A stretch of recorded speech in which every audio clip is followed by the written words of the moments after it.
그리고 그다음에 개인생활법, 민법하고 임대차법으로 넘어갑니다. 자, 1번 헌법상의 국가기관 A, B에 대한 설명으로 옳은 것 찾으래요. A. 정부의 권한에 속하는 중요 정책을 심의하는 행정부의 최고 심의기관의 의장이라고 했네요. 의장이 없다면 국무회의죠. 근데 국무회의 의장이니까 대통령입니다. 부의장은 국무총리가 되겠고요. 자, A는 대통령이고요. B. 국가의 세입 세출의 결산, 국가 및 법률이 정한 단체의 회계, 검사와 행정기관 및 공무원의 직무에 관한 감찰 등을 담당하는 기관이니까 감사원입니다. 감사원은 대통령의 직속기관이니까 행정기관이겠죠. 옳은 걸 찾으래요. 1번. A는, 즉 대통령은 국무총리의 제청으로 대통령이 임명한다. 대통령이 무슨 대통령을 임명해요? 말도 안 되는 얘기고. 1번 땡. 2번. A는, 대통령은 국민의 직접 선거로 선출되며 임기는 5년이다. 맞죠? 정답입니다. 3번은 왜 틀렸을까요? B는, 감사원은 권한쟁의 심판을 담당한다. 땡. 권한쟁의 심판은 헌법재판소의 권한이고요. 4번. B는, 즉 감사원은 사법부 소속의 독립성을 갖는 헌법기관이다. 땡. 대통령 소속입니다. 대통령의 직속기관이죠. 3번으로 갈게요. 국회의 권한에 대한 설명으로 옳은 것.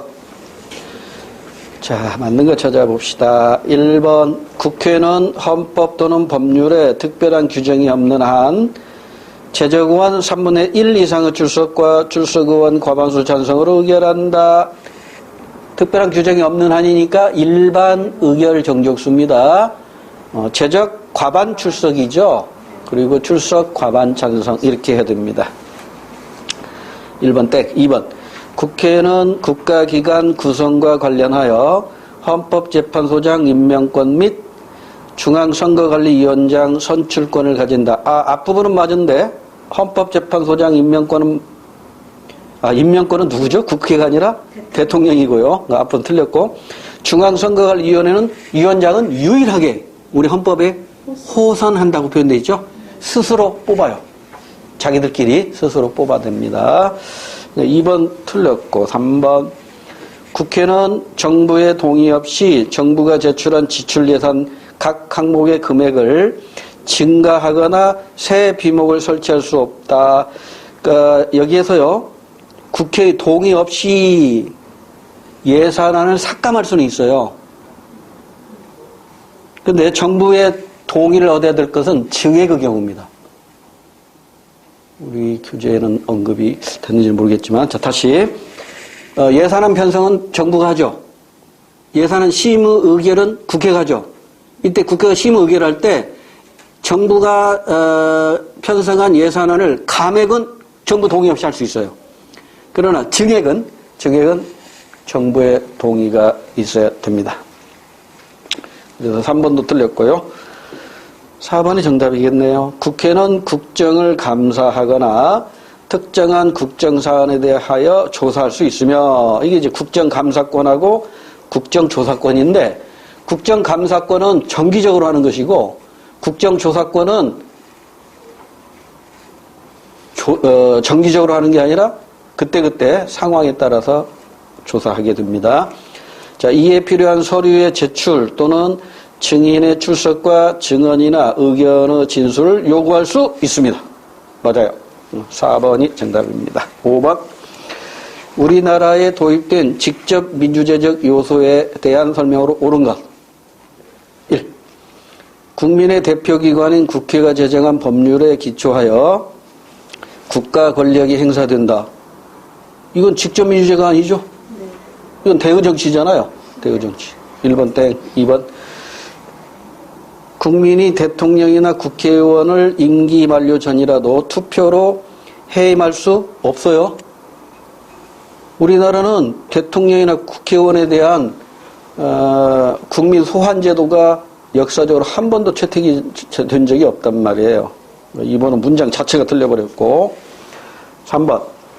대통령은 필요하다고 인정할 때에는 외교, 국방, 통일, 기타 국가 안위에 관한 중요 정책을 국민 투표에 부여할 수 있다. 이거 우리나라 현재 채택하고 있는 직접 민정주의 요소죠. 경험만 있는 건 국민 발안제도. 경험도 없는 게 국민 소환제도고요. 그 다음에 지방자치제도 도입과 더불어 주민투표, 주민발안, 주민소환제도는 모두 채택되었다. 이렇게 이해하시면 됩니다. 4번은 왜 틀렸을까요? 국회의원 선거권자 과반수의 찬성으로 법률 재개정안을 발의할 수 있다. 이건 직접민주제 요소가 아니죠. 그리고 발의할 수 있다. 이게 직접민주제 요소인데 지금 현재 우리나라는 직접민주제 발의할 수 있는 게 인정이 안 된단 말이에요. 그러니까 4번에 법률 재개정안을 발의할 수 있다. 문장 자체가 틀렸기 때문에 정답이 될 수 없는 겁니다. 그 다음에 7번으로 가면 헌법상 기본권에 대한 설명으로 옳지 않은 것. 1번 국민의 기본권을 제한하는 경우에도 기본권의 본질적인 내용은 침해할 수 없습니다. 우리 헌법에 명시되어 있고. 2번 과잉 금지의 원칙에서 수단의 적합성을 충족하지 못하더라도 침해의 취소성과 법익의 균형성을 충족한 국가작용은 합헌적인 국가작용이다. 굉장히 어려운 내용이 나왔네요. 이게 뭐가 뭔지 잘 모르겠죠? 그럼 일단 스킵합시다. 3번 국민의 자유와 권리는 헌법에 열거되지 아니한 이유로 경시되지 아니한다. 이건 많이 들었던 얘기죠? 이걸 우리는 뭐라고 표현해요? 포괄적 권리다. 이렇게 표현하죠. 국민의 자유권은 포괄적 권리입니다. 자유권 말고 또 있죠? 네. 포괄적 권리 4가지가 있었잖아요. 인간의 존엄과 가치권, 자유권, 평등권, 행복, 추구권. 이게 포괄적 권리죠. 4번 참정권은 국정에 참여할 수 있는 능동적인 권리로 선거권, 공무단임권 등이 이에 속한다. 당연히 맞는 것이잖아요. 그래서 2번이 무슨 말인가 잘 모르겠지만 잘못됐습니다. 잠깐 확인해 볼게요. 과잉 금지 원칙에서 수단의 적합성을 충족하지 못하더라도 침해의 취소성과 법익의 균형성을 충족한 국가작용은 합헌적인 국가작용이다. 수단의 적합이 충족되지 못하면 이건 합헌이라고 보기 어렵겠죠. 수단이 불법적인 수단인데 이게 어떻게 합헌이 되는 거예요. 그래서 2번이 틀린 것으로 정답이고요. 넘어갑니다. 9번 문제. 헌법재판소에 대한 설명으로 옳지 않은 것. 1번 헌법재판소는 법관의 자격을 가진 9명의 재판관으로 구성하며 재판관은 대통령이 임명합니다. 헌법 주문에 있는 그대로 맞고요. 2번 명령, 규칙 또는 처분이 헌법이나 법률에 위반되는 여부가 재판의 전제가 된 경우에는 헌법재판소는 이를 최종적으로 심사할 권을 가진다. 땡. 명령, 규칙, 처분 심사권은 대법원에서 최종적으로 심사한다고 정리해드렸습니다. 2번 땡. 3번 공부거리. 탄핵 소추의 의결을 받은 사람은 헌법재판소에 심판이 있을 때까지 그 권한 행사가 정지됩니다. 이걸 정직이라고 표현하죠. 정직. 그러면 헌법재판소에서 결정되면 파면함에 그치죠. 파면으로 끝나요. 4번 헌법재판소에서 법률의 위헌 결정, 탄핵의 결정, 정당 해산의 결정 또는 헌법소원에 관한 인용 결정을 할 때에는 재판관 6인 이상의 찬성이 있어야 한다. 맞죠? 더 정확히 표현하면 7인 이상 출석하여 6인 이상의 찬성이 있어야겠죠. 근데 하나 빠졌죠? 헌법재판소의 권한 여기 4가지만 나왔잖아요. 네. 하나 빠진 게 뭐가 있어요? 국가 권한제거 심판권이죠. 국가 권한제거 심판은 재판관 7인 이상 출석과 과반 찬성입니다. 6인 이상의 찬성이 아니라 과반 찬성. 이것만 조금 조심하시면 돼요. 11번으로 갈게요. 사법 절차, 그러니까 법을 적용하는 절차, 사법 절차에 관한 설명으로 옳은 걸 찾으래요. 1. 국회의원의 당선 효력에 관한 소송. 당선 효력에 관한 소송이니까 형사소송이에요? 선거소송이에요? 선거소송이죠. 국회의원의 부정선거에 관한 소송을 일으켰다면 그건 형사소송이 되겠지만 당선 효력에 관한 소송이라고 했으니까 선거소송이라고요. 근데 국회의원이니까 단심제로 끝나겠죠. 단심제가 적용되지만 도지사의 경우도 단심제입니다. 광역자치단체장, 국회의원, 대통령, 그 다음에 비례의원까지가 단심제에 해당이 됩니다.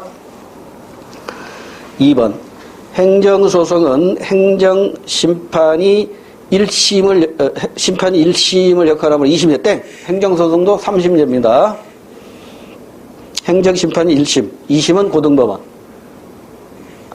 행정심판이 1심의 역할, 이 말 자체도 틀렸네요.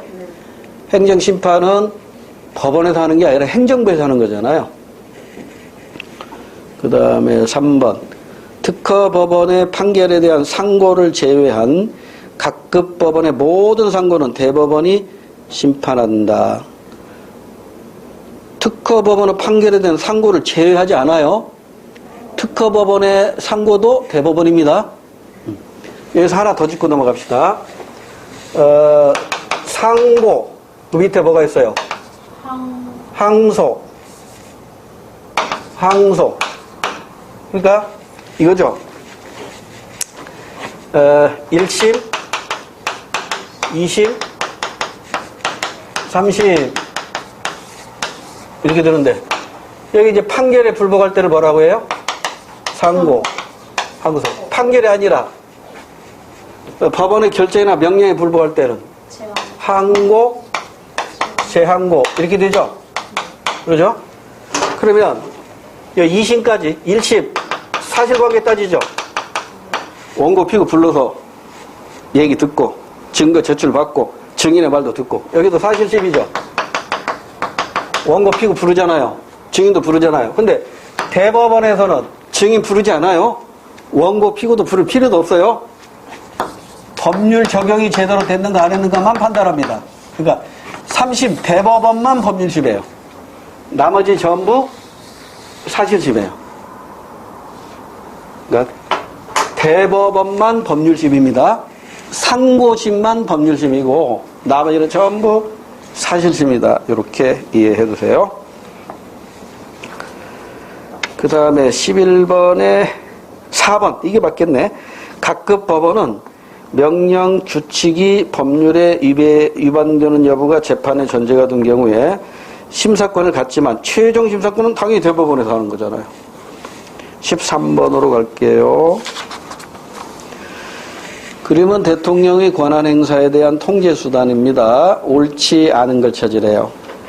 자, 1번 기억번호 헌법재판소, 니은번은 법원, 디귿번은 행정기관 내부 통제, 1번은 국회에 의한 통제입니다. 자, 틀린 거 찾아야 됩니다. 1번에 기억이니까 헌법재판소에 의한 통제네요. 대통령이 직무 집행에 있어서 헌법이나 법률을 위반한 경우에는 헌법재판소는 탄핵의 소추를 의결할 수 있다. 땡. 탄핵소추 의결은 국회의 권한입니다. 탄핵소추 의결되면 이게 헌법재판소로 넘어가고 헌법재판소에서 심판하는 것이죠. 1번 땡. 나머지 다 맞으니까 여러분이 공부거리를 복수해 보시고요. 15번으로 갈게요. 다음 헌법조항에서 공통으로 나타나는 기본권에 대한 설명으로 옳지 않은 것. 자, 31조부터 쭉 나와 있는데 이 기본권이 뭔가를 먼저 파악해야겠죠. 모든 국민은 능력에 따라 균등하게 교육을 받을 권리를 갖는다. 교육을 받을 권리죠. 사회권이라는 걸 느껴져야 됩니다. 두 번째는 근로의 권리죠. 사회권. 세 번째는 인간다운 생활할 권리죠. 가장 중요한 사회권. 그 다음에 환경권, 사회권이죠. 그래서 지금 환경권까지 사회권 4개가 나와 있습니다. 자, 사회권으로 틀린 걸 찾으래요. 복지국가, 사회국가 원리에 기초하고 있다? 그렇습니다. 주로 국회의 입법권 행사에 의해 실현되는 권리다. 즉 개별적인 권리다 이 말이죠. 법률에 없으면 보장되지 못한다는 거예요. 그러니까 국회의 입법권 행사에서 실현되는 것이지 자유권은 그렇지 않죠. 자유권은 법에 없더라도 당연히, 헌법에 없더라도 당연히 보장되는 것이잖아요. 포괄적 권리냐 개별적 권리냐 그 차이를 이해하시면 됩니다. 그래서 2번은 개별적 권리다 이런 의미로 표현된 거고요. 3번 원칙적으로 국민만이 누리는 권리이나 기본권의 성질에 따라서 외국인에게도 보장됩니다. 그러죠? 맞고. 4번이 틀렸나 보네요. 국가 권력부터 침해를 배제하는 소극적, 방어적, 이건 자유권이죠. 사회권은 적극적이면서 개별적이고 열거적인 기본권, 이렇게 공부했죠. 17번으로 갈게요. 다음 사례에서 A가 취할 수 있는 조치는 뭘까요? B 검사는 사기 혐의로 체포된 피의자 C의 수사 과정이 적법했는지와 구속 사유를 심사하기에 사법경찰관인 A에게 피의자 C를 검사실로 데려오라고 2차례에 걸쳐 직무상 명령을 하였으나 A는 정당한 사유 없이 이를 이행하지 아니하였다. 이에 B 검사는 A를 사법경찰관으로서의 직무를 유기함과 동시에 인권 옹호에 관한 검사의 명령을 준수하지 아니한 이유로 기소하였다.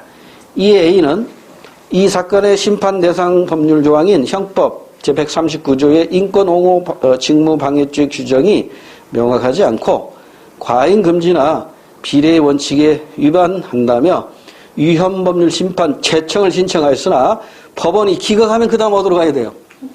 그렇죠. 헌법재판소에다 국민소원 신청하면 되는 거죠. 이러한 국민소원 심판을 위헌심사형이에요? 권리구제형이에요? 위헌심사형 또는 위헌법률심사형이라고 합니다. 그래서 1번 헌법소원심판 이게 정답이네요. 또는 국민소원심판이라고도 해요. 국민소원심판, 헌법소원심판. 더 정확히는 위헌법률심사형 국민소원심판입니다. 1번 정답. 19번으로 갈게요. 국가의 구성요소인 주권. 국가의 구성요소는 국민, 영토, 주권 세 가지가 있는데 이 중에 주권에 대한 설명으로 옳은 것만을 모두 고르래요. 일반 사회 집단도 소유할 수 있다. 땡. 주권은 오직 국가 작용에 해당이 됩니다. 일반 사회 집단이 소유되는 게 아니고요. 국가 원수로서 대통령만이 갖는 거 땡. 말도 안 되고요. 그럼 정답은 끝났네. 민주주의 국가에서 그 소재가 국민에게 있다. 오늘날 민주주의 국가는 국민주권주의를 채택하고 있으니까요. 주권은 국내에서는 최고의 힘, 밖으로는 독립성을 나타내죠. 대외적으로는 독립성을 갖는다. 디귿, 리을 4번 정답이고요. 21번 문제. 기역과 니은에 대한 설명으로 옳은 걸 찾으래요. 국회의원 A는 도로교통법 일부 개정 법률안을 대표 발의하려고 한다. 10명의 찬성이 있어야 되죠. 국회의원 10명. 그 다음에 정부는 니은 형의 집행 및 수용자의 처우에 관한 법률 일부 개정 법률안을 국회에 제출하려고 한다. 자, 이건 의원내각제 요소죠. 정부라는 데 조심하세요. 대통령 하면 틀린 거라고 그랬어요. 1번 기역의 발의자는 국회의원 5인 이상이 아니라 10인 이상이 되어야 합니다. 2번 기역이 가결되어 정부에 이송되면 대통령은 15일 이내에 국회로 환부하여 재의를 요구할 수 있습니다. 정답이네요. 3번은 왜 틀렸나요? 정부는 니은에 국회에 제출하기 전에 국회 상임위원회의 심을 거쳐야 돼. 아닙니다. 제출하고 나서 상임위원회의 심의가 거쳐지겠죠. 그 다음에 니은은 정부가 낸 법률안은 국회의원 임기 만료된 경우를 제외하고는 회기 중에 의결되지 못하면 다음 회기에 이어서 의결하면 됩니다. 이걸 회기 계속의 원칙이라고 하죠. 국회의원의 임기가 만료됐을 때는 회기 계속의 원칙이 적용이 안 된다고 그랬어요. 회기 불계속의 원칙이 적용된다. 이렇게 소개해드렸죠. 넘어갑니다. 23번. 우리나라 국가기관 간의 견제에 대한 설명으로 옳지 않은 것. 틀린 것 찾으래요. 대통령은 국회에서 의결된 법률안에 대해 제의를 요구할 수 있습니다. 맞고. 2번. 제의 요구된 법률안은 국회가 제적 과반수의 출석과 출석 3분의 2 이상의 찬성으로 의결하면 더 이상 거부권 행사 못해요. 법률로서 확정됩니다. 그러면 이렇게 확정된 법률안은 언제 그 효력이 발생할까요? 효력 발생 시기는 달라요. 대통령이 공포하고 나서 원칙적으로 주지기간 20일이 지나야만이 효력이 발생합니다. 그러니까 확정된 시기하고 효력 발생 시기는 달라요. 그러니까 이 문장을 이렇게 바꾸면 틀리는 거죠. 3분의 2 이상의 찬성으로 의결하면 법률로서 효력이 발생한다 하면 이건 틀린 거예요. 법률로서 확정되는 것이지 효력 발생은 공포하고 나서 원칙적으로 20일이라는 주지기간이 지나야 돼요. 예외적으로 부칙에다가 특별한 규정을 두면 즉시 효력이 발생하기도 합니다. 그러나 그런 부칙이 없다면, 특별한 규정이 없다면 원칙적으로 20일이라는 주지기간이 지나야 됩니다. 그 다음에 3번. 대통령이 일반 사면을 명하려면 국회 동의를 얻어야 합니다. 특별 사면은 국회 동의 필요 없어요. 그러나 일반 사면은 국회 동의가 필요하고요. 4번 틀렸네요. 국회는 대통령에 대한 탄핵 심판권을 가진다. 땡. 탄핵 소추 의결권이죠. 탄핵 소추권이죠. 탄핵 소추 의결할 수 있지. 탄핵 심판은 헌법재판소에서만 할 수 있어요. 25번으로 갑니다. 다음 자료에 관한 설명으로 옳은 것은 위헌법률 심판 제청 신청했네. 누가 신청하죠? 당사자. 네. 재판 도중에 당사자겠지. 신청인 홍길동, 이건 이제 재판 당사자입니다. 신청 취지, 땡땡법, 땡땡조 땡항에 위헌 여부에 관한 심판을 제청한다. 라는 결정을 구합니다. 했다고요. 근데 이제 법원에서 이걸 받아들여가지고 헌법재판소에다가 위헌법률 심판 제청할 수도 있고, 기각할 수도 있겠죠. 기각하면 그 다음 단계, 이게 시험에서 잘 나오는 거죠. 위헌심사형 국민소원심판을 청구하면 됩니다. 자, 이제 옳은 것 찾아봐야 되겠죠. 1번. 이 신청을 받은 기관에서 위헌법률 심판을 한다. 땡. 이 신청을 받은 기관은 법원입니다. 법원. 법원이 위헌법률 심판하는 게 아니죠. 위헌법률 심판은 헌법재판소에서 합니다. 2번. 이 신청이 기각될 경우 홍길동은 헌법재판소에 위헌심사형 헌법소원심판을 제기할 수 있다. 정답. 2번이 정답이네요. 3번. 이 신청을 받은 기관의 위헌법률 심판 제청에 의해 이 조항은 잠정적으로 효력을 상실은 아닙니다. 헌법재판소에서 헌법 불합치 판정을 받아야 잠정적으로 효력을 상실하는 거예요.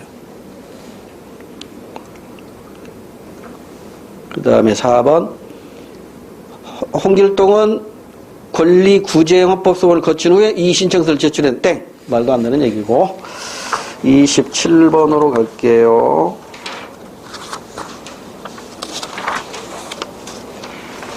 다음 헌법 조항에 나타난 헌법의 기본 원리를 실현하기 위한 방안에 해당하는 것만을 모두 고르래요.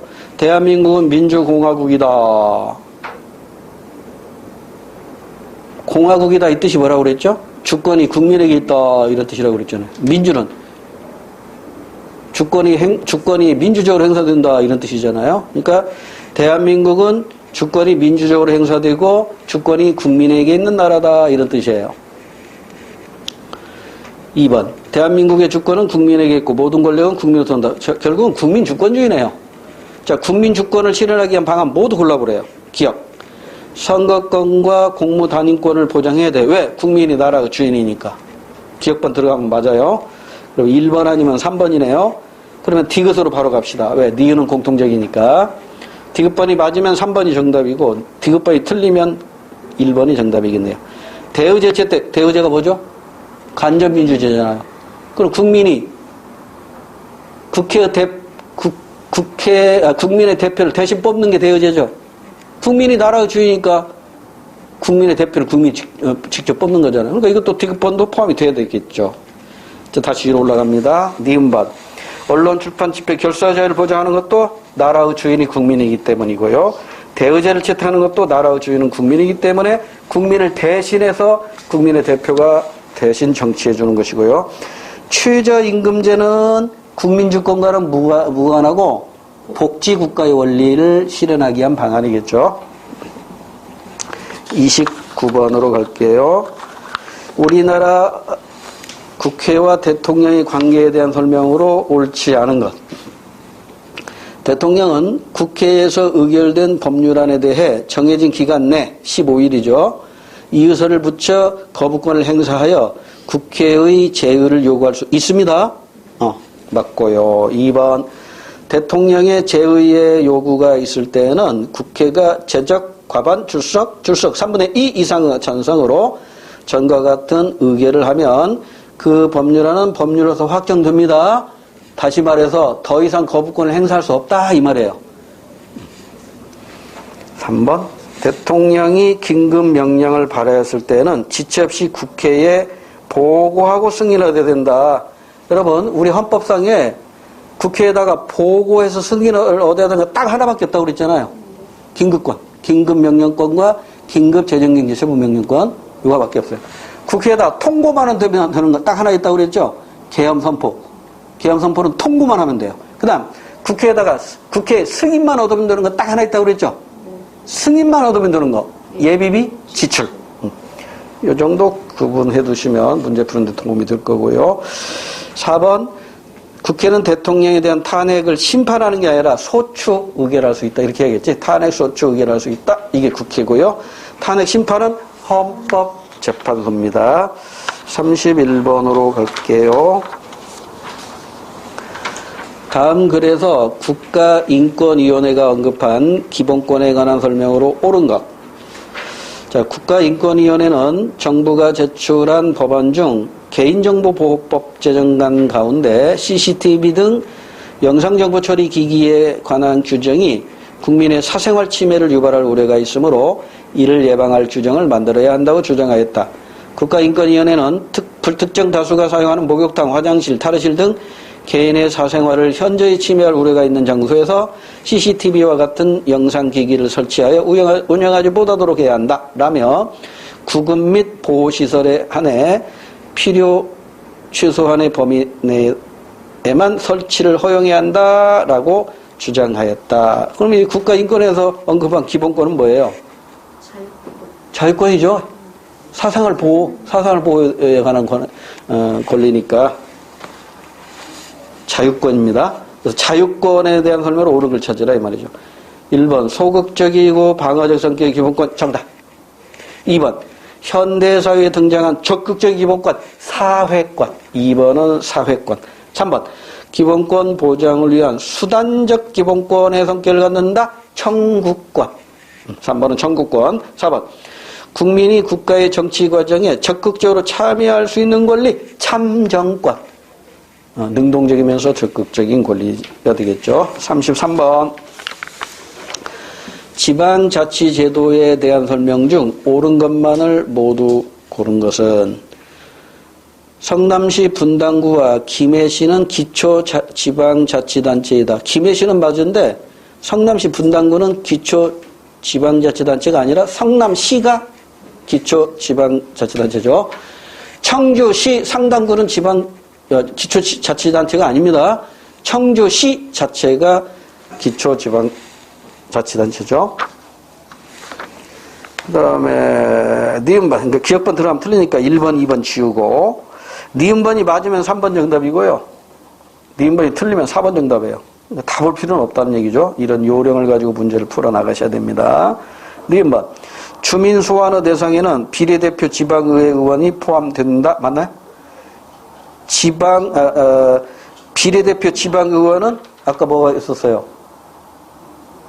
선거재판을, 선거소송을 통해서 주민 소환의 대상에는 비례대표는 해당이 안 됩니다. 왜 그래요? 직접 뽑힌 게 아니잖아요. 비례대표는 해당이 안 됩니다. 지역 대표는 해당이 되겠죠. 그래서 니은번 땡. 그럼 끝났네, 정답.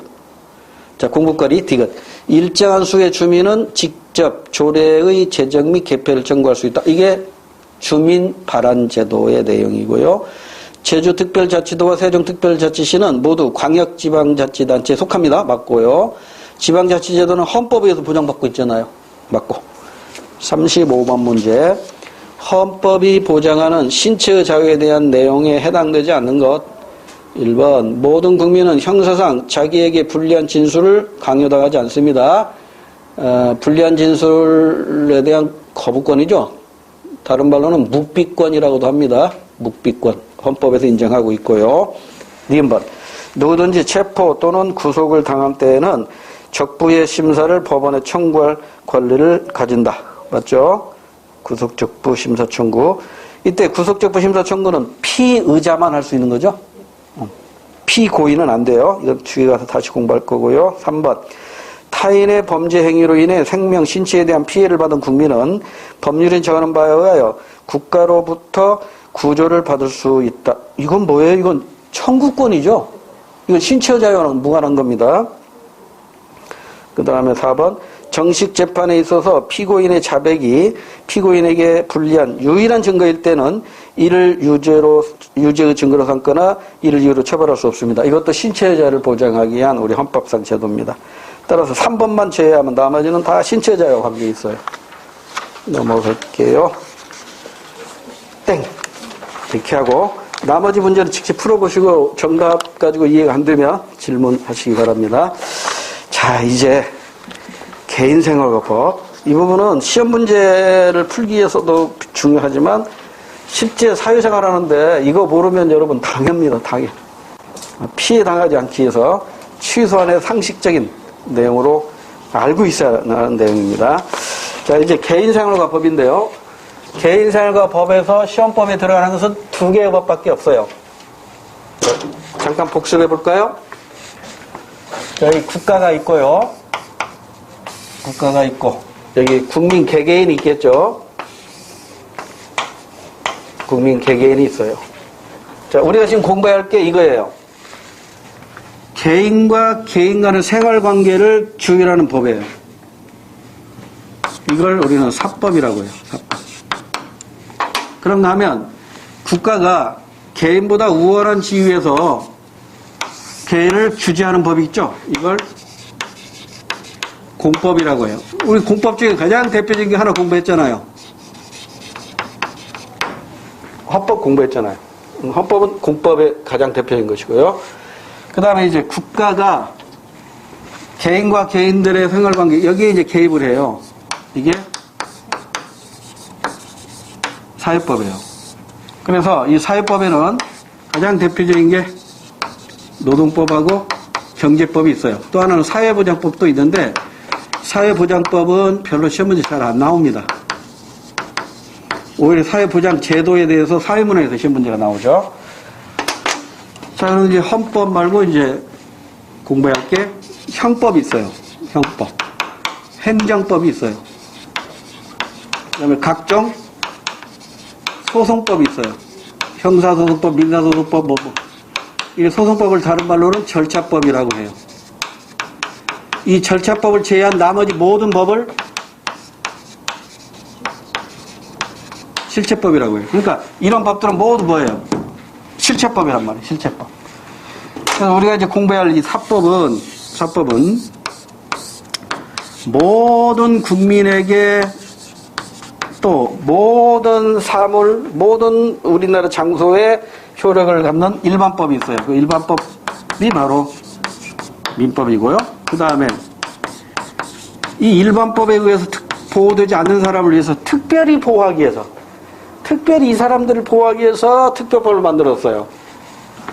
그래서 임대인, 그러니까 집을 가진 사람과 집을 빌려 쓰는 사람, 집주인과 세입자의 관계에서, 세입자가 항상 경제적인 약자잖아요. 세입자를 보호하기 위해서 임대차 보호법이라는 걸 만들었어요. 그러니까 이 임대차 보호법은 철저하게 누구를 보호하기 위한 거다? 임차인을 보호하기 위한 거예요. 임차인. 임차인을 보호하기 위한 법이에요.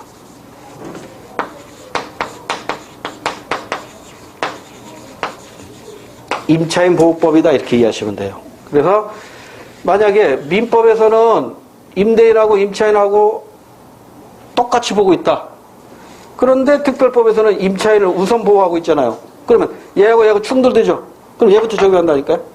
이게 특별법 우선의 원칙이라는 겁니다. 그래서 일반법에 의해서 보호받지 못하는 경제적, 사회적 약자를 보호하기 위해서 특별법으로 만들어졌는데 그게 바로 임대차 보호법인데 이 임대차 보호법 두 가지가 있죠. 주택 임대차 보호법이 있고 상가 임대차 보호법이 있는데 우리 시험에서는 거의 99.9%가 주택 임대차 보호법 가지고 출제됐어요. 그래서 지금부터는 이 두 개 법을 공부하고 그 다음에 이제 여기로 넘어가요. 공법 중에 이제 여기 넘어가고 얘 공부하고 얘 공부하고 얘 공부하고 그 다음에 얘 공부하고 얘 공부하고 얘는 따로 공부하진 않아요. 그냥 사회보장제도는 사회문화편에서 따로 공부하게 됩니다. 이것은 사회보장법은 있다. 그런데 사회법으로 존재한다. 이 정도만 알아두시면 돼요. 그러면 공법, 사법, 사회법 중에서 가장 나중에 발달한 법이 뭘까요? 이것도 시험 문제에서 언급됐어요. 사회법입니다. 그래서 자본주의가 발전하면서 자본주의에서 그 피해를 보는 사람들을 보호하기 위해서 사회법이 만들어진 거거든요. 그래서 법 중에 가장 나중에 발달한 법이고 이 사회법은요 사법과 공법의 영역을 같이 가지고 있어요. 그래서 사법의 공법화 현상이다 이렇게 표현하는데 이거 나중에 다시 공부하기로 하고요. 자, 오늘 우리가 공부할 것은 사법입니다. 그래서 우리 책에는 개인생활과 법 이렇게 되어 있죠. 개인생활과 법이니까 사법이라고요. 그리고 이 사법에는 일반 사법인 민법이 있어요.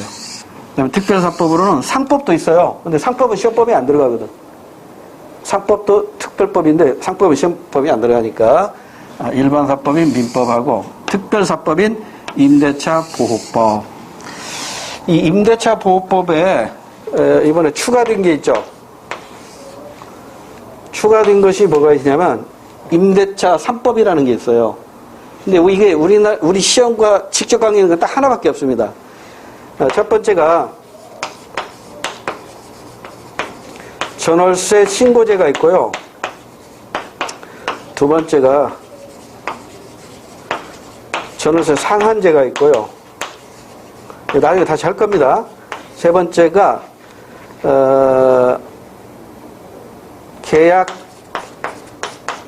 임대차 계약 갱신 청구권이라는 게 있어요. 그래서 우리 시험 문제에서는 이와 관련해서는 한번 언급할 수는 있어요. 전월세 신고제 이거 우리 시험과는 직접 관계없습니다. 전월세 상한제 이것도 우리 시험과는 직접 관계가 없어요. 근데 계약갱신 청구권과 관련해서는 우리 시험에서 한번 언급할 수도 있어요. 그래서 이건 그때 가서 다시 설명을 드릴게요. 자, 그럼 먼저 민법부터 들어갈게요. 민법.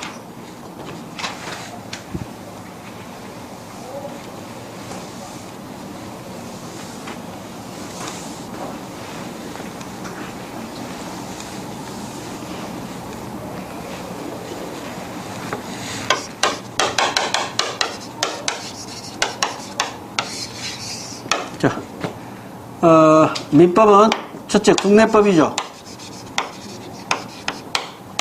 그리고 실체법이죠. 또 일반법이죠. 또 사법입니다. 이러한 특성을 가지고 있는 게 민법입니다. 국내법이고 실체법이고 일반법이고 사법. 당연히 성문법인다는 건 뭐 굳이 안 써도 아시겠죠? 성문법입니다. 그런데 이 민법은 구성을 보면 우리나라에서 가장 법전의 두께가 두꺼워요. 1000조가 넘습니다. 1000조가 넘으니까 몇 조다 뭐 이런 건 무시해도 되는데 1000조가 넘는데 이걸 크게 나누면 5개 편으로 구성이 돼요. 첫 번째가 총칙편입니다. 총칙편에서는 어떤 것들이 규정이 되어 있고 우리 시험 문제에 관련해서는 어떤 것이 있는가 이 정도만 공부하면 되는데요. 총칙편에서는 권리에 주체 및 객체가 있는데 주체만 시험범위에 들어가요. 객체는 시험범위에 안 들어갑니다. 권리라는 게 뭐죠? 어떤 이익을 누릴 수 있는 법률상의 힘이죠. 그게 권리란 말이에요. 어떤 이익을 누릴 수 있는 법률상의 힘. 그러면 이 권리의 주체가 될 수 있는 자격이 있겠죠. 그 자격을 보려면 권리 능력이다 이렇게 표현합니다. 그런데요, 우리 민법에서는 권리의 주체를 이렇게 둘로 표현하고 있어요. 자연인과 법인으로 표현하고 있습니다. 구분하고 있어요. 근데 법인은 우리 시험법이 안 들어가니까 무시해도 돼요. 문자 그대로 법적인 사람이에요. 그냥 법으로 사람 대우를 하는 것이지 실제 우리 눈, 코, 귀가 있는 사람은 아니라고. 그러니까 우리 같은 사람들이 바로 자연인이죠. 그래서 여러분은 시험법에는 이 자연인만 신경 쓰면 돼요. 그럼 자연인은 누구냐? 자연인은 태어나서 죽을 때까지 보통의 사람, 이게 자연이에요. 그러니까 여러분도 자연인이고 나도 자연인입니다. 법인은 법원에 설립 등기해가지고 법인 해산할 때까지 예 법인. 대표적인 게 이제 회사죠. 회사, 학교 이런 게 다 이제 법인이죠. 사단법인, 재단법인 나누기도 하는데 무시해도 되고요. 자, 그 다음에 우리 시험에서 이렇게 자주 출제되지는 않는데 우리 민법에서는요, 이 출생과 사망의 시기를 딱 정해놨어요. 출생의 시기하고 사망의 시기를 딱 정해놨어요. 출생의 시기는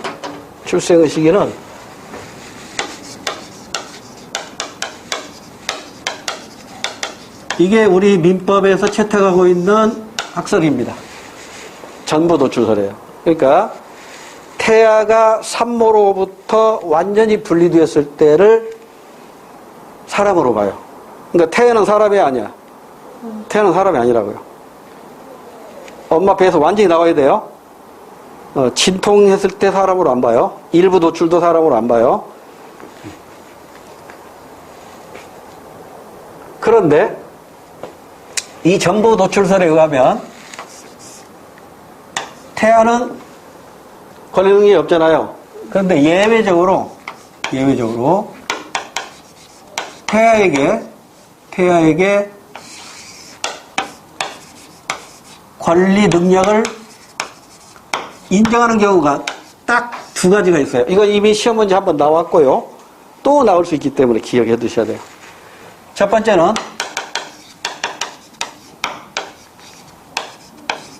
상속의 경우. 그러니까 아버지가 재산을 가지고 있는데 사망을 했고 엄마 뱃속에 있을 때 이 아이에게 태아에게 사람으로 보는 거야. 사람으로. 그래서 상속받을 수 있어요. 태아도. 두 번째는 불법 행위로 인해서 타인의 불법 행위로 손해가 봤을 때 손해배상 청구를 할 때는 이때는 태아도 태어난 걸로 봐요. 사람으로 봅니다. 이 두 가지의 경우에만 예외적으로 권리 능력을 인정합니다. 그러니까 원칙적으로 태아는 아직 안 나왔잖아요. 전부 노출되지 않았잖아요. 그래서 사람으로 보지 않는다만 예외적으로 두 가지 경우에만 태아에게도 권리 능력을 인정한다. 즉 권리의 주체로 인정한다. 그 다음에 사망의 시기는요. 사망의 시기는 심폐기능 정지설을 통설로 보고 있습니다. 심장과 허파, 숨 쉬는 거죠. 심폐 기능이 정지되면 사망으로 봐요. 이것도 아직 시험 문제는 여기서는 아직 안 나왔어요. 예외적으로 뇌사설을 인정합니다. 그러니까 뇌세포가 죽었어요. 뇌세포가 죽어도 호흡은 가능한 경우 있죠. 여러분 식물인간하고 뇌사자하고는 달라요. 식물인간은 자가 호흡이 안 되는 사람이에요. 산소 호흡기를 끼고 숨 쉬는 게 이제 식물인간이잖아요. 산소 호흡기 떼는 순간 1분 이내에 사망한다고 그러잖아요. 이건 뇌사자가 아닙니다. 뇌사자는 자가 호흡해요. 근데 의식이 없어. 이게 뇌세포가 죽어서. 이거 그대로 두면은 자기 수명 다 할 때까지 숨 쉬고 사는 거예요. 이거 어떻게 감당하냐고. 그럼 이제 의사가 뇌사를 인정하면 그때는 이제 장기를 이식해서 수술할 수 있다고요. 그러니까 뇌사를 인정하지 않는다면 장기 이식도 못 하는 거잖아요. 그래서 장기 이식에 관한 특례법에 의해서 뇌사를 인정하고 있습니다. 그러니까 이건 아직 시험은 안 나왔어요. 태아에 대한 예외는 이거 시험문이 나왔는데 사망의 예외는 아직 시험문이 안 나왔으니까 이 정도만 알아두시고요. 자, 그래서 여기서 지금 중요한 게 권리능력이라는 단어가 나왔네요. 권리능력, 다른 말로 권리의 주체가 할 수 있는 자격이에요. 그럼 권리의 능력을 가진 자는 누구예요? 자연인과 법인입니다. 이제 대답해 보세요. 딴 나라에는 권리 능력이 없다. OX. X죠? 깐난 아이 태어났잖아요. 그럼 권리 능력이 있지. 정신병자는 권리 능력이 없다. X죠? 정신병자도 권리 능력이 있습니다. 만취자는 권리 능력이 없다. X죠? 만취자도 사람이잖아요. 자연인은 누구나 권리 능력자가 되는 겁니다. 그렇게 구분하시면 되고, 그 다음에 이 권리 능력과 얘하고 컴포트 비교할 게 두 가지, 요것은 비교해야 돼요. 권리 능력과 의사 능력. 의사 능력이란 문자 그대로 해석하면 돼요. 자기가 표시한 의사가 어떤 결과를 가져올지를 인식할 수 있는 능력이 의사 능력이에요. 그러니까 내가 이 말을 하면 다른 사람들이 어떤 결과를 가져올 것이다라는 걸 자기가 인식하고 있단 말이에요. 그러면 이제 반대 개념 한번 생각해 보세요. 자기가 한 말에 대해서 어떤 결과가 나올지를 알지 못하는 능력.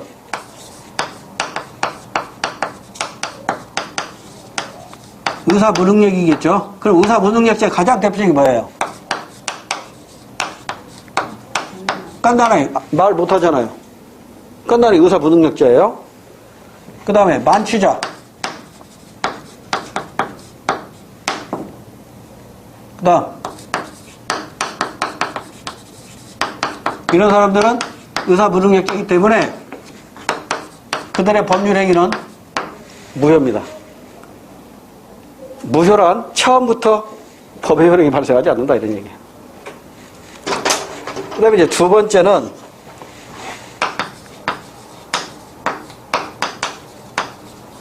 행위 능력입니다. 자, 이 행위 능력은 이해를 잘 하셔야 돼요. 이거 중요합니다. 행위 능력. 지금 권리 능력은 이해됐죠? 권리의 주체가 될 수 있는 자격, 권리 능력. 그럼 권리 능력자는 누구야? 자연인과 법인이 권리 능력자라고.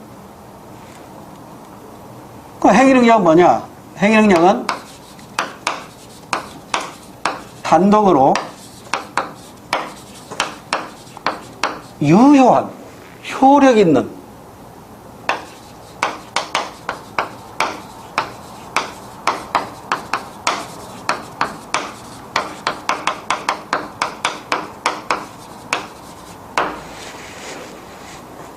단독으로 유효한 법률 행위를 할 수 있는 능력이 행위 능력이에요. 그래서 여기에서도 행위 능력이 없는 사람들에 대한 행위 무능력자를 보호하기 위한 제도가 있어요. 행위 능력이 없는 사람을 보호하기 위한 제도가 있는데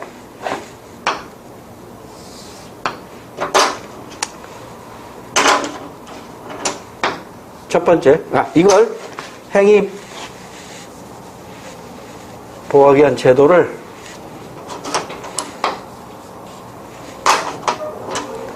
예전에는 행위 무능력자 제도라고 표현했는데 지금은 이렇게 바뀌었어요.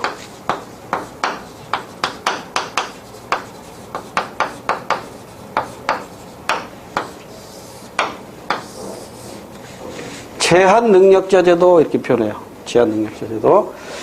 그래서 이 제한 능력자 제도에서 이제 시험 문제가 나오기 시작했어요. 이게 법이 바뀐 지가 2013년도에 바뀌었거든요. 2013년도에 이 제한 능력자 제도로 이렇게 바뀌어요. 그래서 이 세 사람을 공부해야 되는 첫 번째가 미성년자입니다.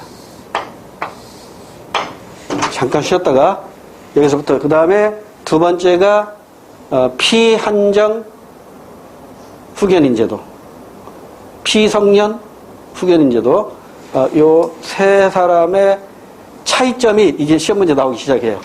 그래서 잠깐 쉬었다가 차근차근히 설명을 드려요. 여기까지가 총칙에서 시험 총칙에 대한 시험 범위입니다. 그 다음에 이제 2번, 3번, 2번, 3번, 4번, 5번까지 있는데 차근차근 해야 됩니다. 잠깐 쉬었다 할게요.